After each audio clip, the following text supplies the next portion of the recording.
Hi everyone. This I got a plushie named Miss Holly. He he could stick her hands together, but there's some rule.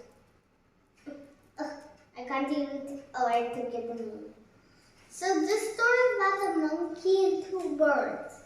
When it was winter season, there was two birds in their nest. There's a monkey like, and then one bird said, monkey, sit on a tree so you don't catch a cold or something. And then the other bird said, he doesn't listen at all. So the other bird did not listen. And keep doing that. And the monkey did not listen. And then shooed the birds away and then broke their nest.